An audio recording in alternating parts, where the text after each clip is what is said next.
Assalamualaikum everyone. I hope you all are doing well. I'm also good. So welcome back to my channel once again.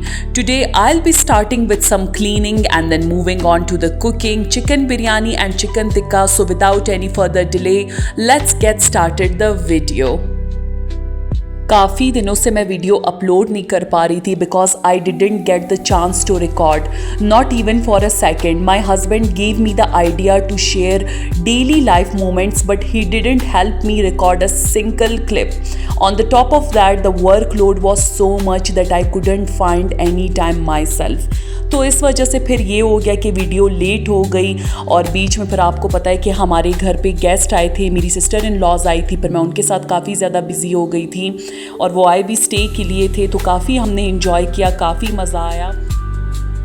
तो जैसे ही मेरी sister in laws वापस चली गई उसके अगले दिन माशाल्लाह एक बहुत ही खूबसूरत दिन आया. ईद मिलादुन्नबी का दिन आया और गुज़र भी गया, मगर दिल को एक नई रोशनी और मोहब्बत का पैगाम दे गया. ये दिन सिर्फ जश्न का दिन नहीं बल्कि अपनी ज़िंदगी नबी पाक की सुन्नत और उनकी सीरत के मुताबिक ढलने का वादा है. उनकी पैदाइश इंसानियत के लिए रहमत थी और उनकी तालीमात आज भी हर अंधेरे को रोशन करने वाली चिराग है. ये दिन गुज़र गया लेकिन इसकी रूहानियत और बरकत ज़िंदगी भर हमारे साथ रहती है. मैं चाह कर भी नबी पाक की शान को बयान नहीं कर सकती. उनकी ज़िंदगी का हर पहलू एक मिसाल है जो इंसानियत को राह दिखाता है. उनकी रहमत, उनकी शफ़क़त, उनका सब्र और उनका इखलाक इतना अजीम है कि लफ्ज़ छोटे पड़ जाते हैं. नबी करीम की पैदाइश ने अंधेरों में रोशनी बख्शी, जुल्म को मिटाकर इंसानियत को इज़्ज़त दी. हम चाहे कितनी भी कोशिश कर ले लेकिन उनकी हकीकी तारीफ़ और शान बयान करना इंसानी कलाम के लिए मुमकिन नहीं, क्योंकि वो अल्लाह के महबूब है और अल्लाह ने उनको सारी कायनात के लिए रहमत बना कर भेजा. सुभान अल्लाह. कोशिश करें कि दुरूद पाक पढ़ने को अपनी डेली रूटीन का पार्ट बना ले. आप यकीन जाने इतना आपको सुकून मिलेगा, आपको अंदर ही अंदर अपने आप में पीस फील होगा, आपको थकावट फील नहीं होगी, आपको बहुत अच्छा फील होगा. मैं अगर कुछ करूं ना करूं लेकिन मैं ये सब कुछ, ये जो मेरे कुछ विर्द है वो मैं लाजमी डेली बेसिस पे करती हूँ. इससे ये होता है कि मुझे ख़ुद सुकून मिलता है, मुझे बहुत सेफ़ फील होता है, मुझे किसी चीज़ का ख़तरा फ़ील नहीं होता और मैं बहुत मुतमईन फ़ील करती हूँ. तो ये चीज़ जो है ना अपनी डेली रूटीन का पार्ट बना लें. तो चले फ्रेंड्स चलते हैं वीडियो की तरफ. तो यहाँ पर सुबह का टाइम हो रहा था. तो आपको पता है सुबह उठते साथ ही सबसे पहले नाश्ते का टाइम आ जाता है. तो सबसे पहले मैंने नीचे जाकर कुछ बर्तन पड़े हुए थे वो मैंने सारे धो लिए. फिर मैंने नाश्ता रेडी किया. नाश्ते के बाद फिर मैं गई सहन धोने के लिए, क्योंकि आपको पता है कि जैसे ही नाश्ता हो जाता है देखते ही देखते पता ही नहीं लगता, एकदम से फिर लंच का टाइम आने वाला होता है. उसके बाद फिर मैं यहाँ पर सहन धो रही थी क्योंकि लाइट की टेंशन होती है, लाइट जाने का टाइम होता है. मैंने नाश्ता किया नहीं होता क्योंकि नाश्ते के एकदम बाद मुझे थोड़ा रिलैक्स करना होता है, लेकिन रिलैक्स करने का टाइम अब मेरे पास बिल्कुल भी नहीं होता. आप यकीन जाने मैं सुबह जो है ना 9:30 बजे 8:30 बजे उठ जाती हूँ और एकदम से जो है ना मैं बिल्कुल रोबोट की तरह लग जाती हूँ कि सारे काम जो है ना टाइम पे हो जाए. मेरे हस्बैंड और मेरी अक्सर इस बात पे आर्ग्यूमेंट्स होते हैं. वो मुझे अक्सर कहते हैं कि तुम्हें इस चीज़ के लिए कोई अवार्ड नहीं देगा. सुबह उठते साथ ही तुम्हें नाश्ते की टेंशन होती है, तुम्हें सहन धोने की टेंशन होती है, तुम्हें कपड़े प्रेस करने की टेंशन होती है, तुम्हें कमरा साफ़ करने की टेंशन होती है, क्योंकि वो बहुत ज़्यादा इरिटेट होते हैं इस चीज़ से. तो मैं उनको कहती हूँ कि मैं वो औरत तो नहीं बन सकती ना, कि जो औरत, वो आपने देखा होगा वो औरतें जो कभी काम कर ही नहीं सकती लेकिन जब आप उनके सामने बैठते हो ना वो आपकी पर्सनैलिटी को अपने आप पे इम्पोज कर देती हैं. और ये जो औरतें होती हैं ये क्या करती हैं, ये डिफेंस मैकेनिज़्म होता है एक तरह का, ठीक है. ये क्या करती हैं, आप उनके लिए जो है ना जी जान से काम करो, आप उनसे बेहतरीन हो और ये उनको खुद भी पता होता है. लेकिन जब आप उन औरतों के सामने बैठते हो कहते हैं हम ऐसे काम करते हैं कि किसी ने ख्वाब में भी ऐसा काम नहीं किया हुआ होता. वो क्या करती हैं, वो जेलसी और इनसिक्योरिटी दिखा रही होती हैं. तो कुछ लोग होते हैं ना वो थक जाते हैं. वो क्या होते हैं, वो थक जाते हैं, वो इस चीज़ से इरिटेट होना स्टार्ट हो जाते हैं कि मैं तो बहुत बेहतरीन काम करूँ, मैं तो बहुत साफ काम कर रहा हूँ, ठीक है. लेकिन क्या होता है कि वो जो अगला बंदा होता है वो आपके सामने अपनी इनसिक्योरिटी बयान कर रहा होता है, उसको अच्छे तरीके से मालूम होता है कि आप उनसे बेहतरीन हो, काश वो भी इस तरह के काम करती तो आज उनकी सेहत उनके साथ होती, अगर उनको कोई और काम, अगर शॉपिंग उनको दे दो, कुछ भी उनको दे दो, वो ऐसे जाएंगी वहाँ पर, फिर उनकी ना कोई बीमारी होगी ना कुछ होगी। लेकिन अगर उनसे काम करने का बोल दो तो वो जो औरतें होती हैं ना, वो क्या करती हैं, बस हमारी तो अब उम्र गुजर गई है, हमने जो काम किए वो किसी को वो काम नहीं आते। तो खैर इस तरह की ख़वातीन ये होती कि वो इनसिक्योर होती हैं, जेलस होती हैं, उनको रिग्रेट होता है एक किस्म का, उनको ये रिग्रेट होता है कि काश हम भी अपनी लाइफ को इस तरह से जीते जैसे वो सामने वाला बंदा जी रहा है। तो अल्हम्दुलिल्लाह मुझे अपनी लाइफ में बहुत सुकून फ़ील होता है। पहले मैं लोगों की बातों से काफ़ी इरिटेट होती थी, लेकिन अब माशाल्लाह से मुझे फ़र्क तक नहीं पड़ता। इसलिए फ़र्क नहीं पड़ता क्योंकि अब मैंने सीख लिया है कि सामने वाले की इंटेंशन क्या है, ये सब कुछ बोलने को लेकर उसकी इंटेंशन क्या है। तो ये वो क्या कर रहे होते हैं, ये वो प्रोजेक्शन कर रहे होते हैं, ठीक है। आप पे जो है ना अपनी पर्सनैलिटी को मुसल्लत कर देना और आपकी पर्सनैलिटी जो है ना अपने ऊपर मुसल्लत कर देना, ये एक टेक्निक होती है, ठीक है। तो अगर आप इस तरह की चीज़ों से इरिटेट होते हैं, तो अगर आपको समझ आ रहा है कि सामने वाला बंदा झूठ बोल रहा है, तो आपने सिर्फ एक चीज़ करनी है, कभी भी आर्ग्यूमेंट ना करें। अगर आपने आर्ग्यूमेंट स्टार्ट कर लिया तो समझ जाए कि आप सामने वाले की जो है ना बड़ास निकाल रहे हैं। तो अगर आप चाहते हैं ना कि वो जो है ना खामोश हो जाए और उसको शर्मिंदगी भी हो, तो स्टे क्वाइट। जब आप खामोश रहेंगे ना तो आप यकीन जाने वो खुद ब खुद शर्मिंदा हो जाएगा। मैं अक्सर इस तरह की सिचुएशंस में जो है ना बिल्कुल भी अब रिएक्ट नहीं करती। पहले मैं रिएक्ट करती थी चीज़ों पे, कभी मेरी अम्मी मुझे कुछ बोलती थी, कभी कोई भी मुझे कुछ बोलता था। तो मेरे हस्बैंड भी काफ़ी मुझे हेल्प करते हैं इन सारी चीज़ों में। मेरे हस्बैंड कहते हैं कि तुम्हारी हर चीज़ सबको नज़र आती है, तुम्हें किसी की जो है ना सर्टिफिकेट की ज़रूरत नहीं है। और आपको पता है जो लोग अपनी तारीफ़ नहीं करते हैं वो क्या होते हैं, वो जेलस होते हैं, वो इनसिक्योर होते हैं और वो बीमार होते हैं सारा टाइम। कुछ ख़वातीन ऐसी होती हैं वो कहती हैं कि हमें बिल्कुल भी तारीफ़ करना अच्छा नहीं लगता, लेकिन जब आप कहीं पर जाओगे ना उनके साथ, वो आपको नीचा दिखाएंगे और ख़ुद को ऊपर कर देंगे। और अगर उस मोमेंट पे आप खामोशी का मुजाहरा करें तो यकीन जाने आपकी रिस्पेक्ट और भी ज़्यादा बढ़ जाएगी। वो आपने एक एग्जांपल सुनी है ना कि इस तरह की जो औरतें होती हैं ना वो कीचड़ के बराबर होती हैं। वो कहते हैं ना कीचड़ को हमेशा गरूर होता है कि लोग उससे डरते हैं, लेकिन लोग कीचड़ से कपड़े बचा कर चलते हैं। तो कुछ लोग भी हमारी लाइफ में इस तरह के होते हैं कि वो कीचड़ की तरह होते हैं, हमें उनसे बच कर चलना होता है। हालांकि हमें पता है कि सामने वाला जो बैठा है वो झूठ बोल रहा है। जिस बंदे को खुद पे कॉन्फिडेंस होता है वो हमेशा खामोश रहता है, क्योंकि उसको पता है कि वो काबिल इंसान है। और जिसको खुद पे कॉन्फिडेंस नहीं होता, जिसको पता है कि उसकी पर्सनैलिटी में बहुत सारी खामियां हैं, कमियां हैं, वो हमेशा जो है ना पड़पड़ाता रहता है। वो सिर्फ ये चाहता है कि लोग उसकी तारीफ़ करें, वो फोर्सफुली लोगों से अपनी तारीफ़ करवाता है। तो ये जो लोग होते हैं ये ज़हनी बीमार लोग होते हैं।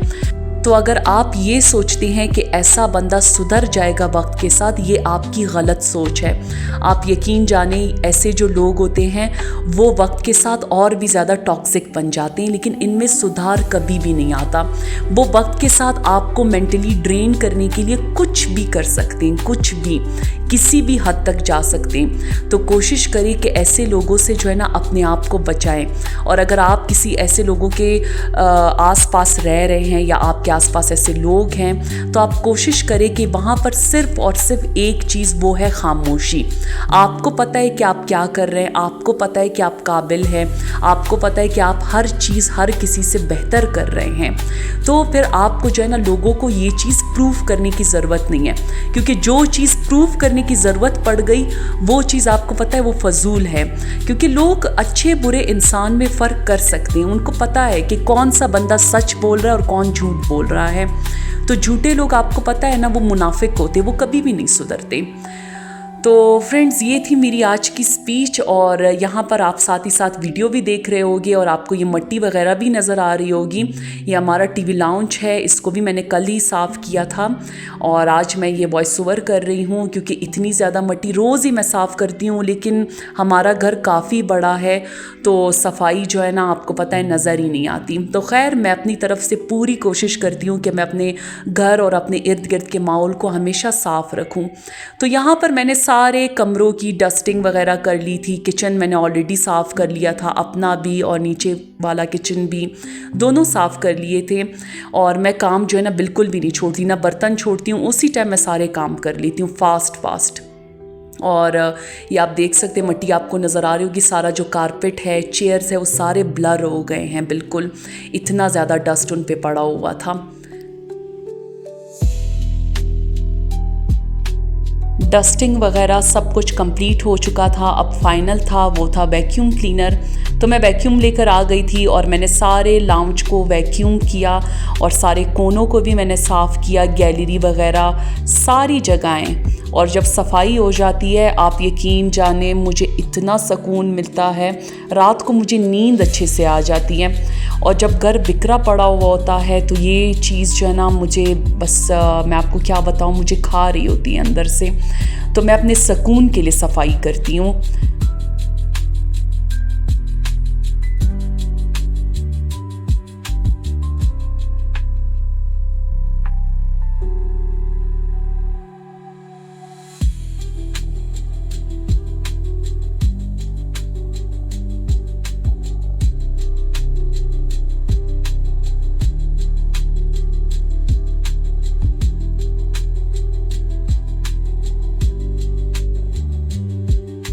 तो लाउंज की सफाई हो चुकी थी और आप देख सकते हैं, ये था फाइनल लुक।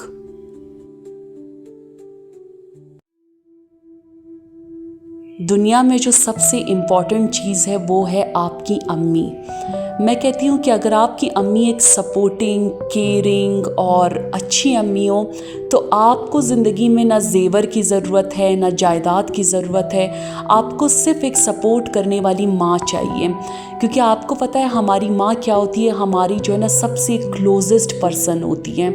हमारे जो हर दुख होते हैं, सुख होते हैं, ईच एंड एवरीथिंग, उसमें हमारी माँ हमारे साथ होती है। तो अगर आपकी माँ अच्छी होती है तो आप यकीन जाने आपको दुनिया में किसी से कोई ख़तरा नहीं, ना कभी आप ज़हनी बीमार पड़ेंगे, क्योंकि हमारी जो माएँ होती हैं ना, वो ख़ुद को ज़हनी बीमार कर लेती है अपने बच्चों के खातिर, लेकिन अपने बच्चों को कभी बीमार नहीं होने देती। लेकिन वो माएँ जो अपने कंफर्ट के लिए अपने बच्चों को बीमार करती है, इस तरह की माएँ फिर होती हैं नार्सिसिस्ट। तो अल्हम्दुलिल्लाह मेरी जो अम्मी है वो दुनिया की बेस्ट अम्मी है। आप यकीन जाने, जब भी मैं उनको कॉल करती हूँ, मैं कहती हूँ मैं थक गई हूँ, मैं ऐसे हो गई हूँ, तो मेरी अम्मी मुझे कहती है कि तुम खूबसूरत भी इसीलिए हो, तुम फ्रेश भी इसीलिए लगती हो। मेरी वो अम्मी नहीं है जो मुझे मना करे कि तुम इतना काम क्यों करती हो, तुम किस लिए इतने सारे काम करती हो। मेरी अम्मी ने आज तक मुझे कभी भी काम करने से मना नहीं किया। इवन वो मुझे हमेशा ये बोलती है कि काम ऐसी चीज़ है जो कभी लाइफ में, तुम्हारी लाइफ में कभी कोई मुश्किल आती है तो यकीन जानो, अगर तुम दिल से काम करती हो ना, तो वो जो सारे काम होते हैं ना, वो तुम्हारे आगे आकर रुक जाते हैं। तो आप यकीन करें, ये चीज़ जो है ना, वाकई में मैंने ख़ुद अपनी लाइफ में ये चीज़ नोटिस की है कि ये चीज़ मेरे साथ होती है। मैं इतना दिल लगाकर अपना काम करती हूँ, जब कभी मेरी लाइफ में कोई अप्स एंड डाउन्स आते हैं तो मेरे जो वो सारे काम होते हैं वो मेरे आगे आकर रुक जाते हैं। मैं अल्हम्दुलिल्लाह बड़ी से बड़ी मुश्किल से निकल आ जाती हूँ। तो ये जो मेरी अम्मी की बात है, ये हमेशा मेरे दिल को लगती है। तो अच्छी माँ का होना आपकी लाइफ में बहुत ज़्यादा इम्पॉर्टेंट है। तो यहाँ पर फाइनल स्टेज आ गया था काम का, रात हो रही थी, तो मैंने सोचा कि थोड़ा सा पौधों को मैं पानी दे दूँ ताकि घर फ्रेश हो जाए, थोड़ा ठंडा भी फील हो, क्योंकि गर्मी अभी तक शुरू है, गर्मी में कोई जो है ना कमी नहीं आई। तो यहाँ पर मैंने सारे जो प्लांट्स थे उन सबको मैंने पानी दे दिया। ये वो काम है जो मैं लास्ट में करती हूँ, क्योंकि ये ज़रूरी नहीं होता। सबसे जो इम्पॉर्टेंट होता है वो आपके घर के अंदर की सफाई होती है, बाहर के काम होते रहते हैं। ये जो पानी देने का काम होता है ये होता रहता है, इसमें कोई ऐसा रॉकेट साइंस नहीं है। तो यहाँ पर सारा घर फ्रेश हो चुका था और माशाल्लाह से हर तरफ सुकून ही सुकून था, फ्रेशनेस ही फ्रेशनेस थी।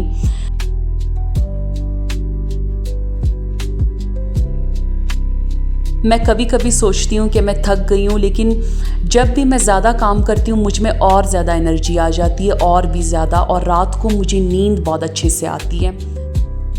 फिर यहाँ पर डस्टबिन बाहर पड़ा हुआ था तो मैं उसे अंदर लेकर आई और उसमें मैंने पॉली बैग डाला और उसको भी अपनी जगह पर रख दिया था। और दिन में मैंने बिरयानी बनाई थी और रात को मैंने बनाया था चिकन टिक्का। तो ये देख सकते हैं, ये भी मैंने बना लिया था, लेकिन इसकी वीडियो मैं रिकॉर्ड नहीं कर पाई because I was quite tired, तो इस वजह से फिर वीडियो नहीं बना पाई। ठंडी लस्सी भी मैंने अपने हस्बैंड के लिए बनाई थी, और ये मेरी मदर इन लॉ और मेरा और हस्बैंड का खाना था। तो ये थी मेरी आज की वीडियो। अगर आपको अच्छी लगी हो, like share and subscribe. Thank you. अल्लाह हाफिज़।